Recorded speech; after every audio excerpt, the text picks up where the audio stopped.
Cyber crime police પાસેથી મળતી માહિતી મુજબ ટેલિગ્રામ પર પાર્ટ ટાઈમ જોબ આપવાનું જણાવી હોટલ બુકિંગના ટાસ્ક પૂર્ણ કરવાથી સારું એવું વળતર મળશે એવું જણાવી ફરિયાદી પાસેથી અલગ અલગ બેંક એકાઉન્ટમાં 12,21,000થી વધુ પડાવી લેનાર નિકુંજ અનિલ મોરડિયા, હાર્દિક ઉર્ફે ભૂરી ઉર્ફે ભૂરુ જોડિયા અને નિકુલ ઉર્ફે નંકો ઝીંઝાળાને ઝડપી પાડ્યો હતો. તો આરોપીઓએ નિકુંજ મોરડિયાએ 65,000 કમિશન લઈને ICICIનું એકાઉન્ટ હાર્દિકને આપ્યું હતું, જેણે 25,000 કમિશન લઈ એકાઉન્ટ નિકુલ ઉર્ફે નનકોને આપ્યું હતું, જેણે 20,000 કમિશન લઈ એકાઉન્ટ આગળ કોને મોકલ્યું એ અંગે તપાસ હાથ ધરાઈ છે. પોલીસ કમિશનર શ્રી સુરત શહેર, અધિક પોલીસ કમિશનર શ્રી ક્રાઇમ તથા નાયબ પોલીસ કમિશનર શ્રી સુરત શહેર નાઓની સૂચનાથી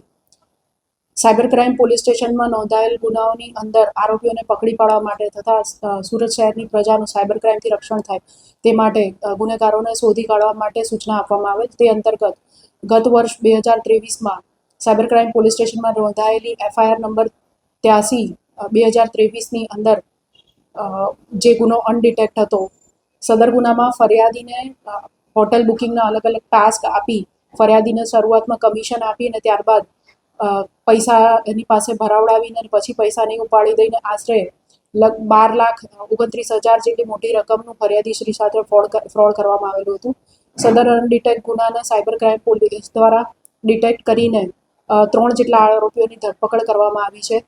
સદર ગુનાની અંદર મૂળ એકાઉન્ટ ધારક નિકુંજ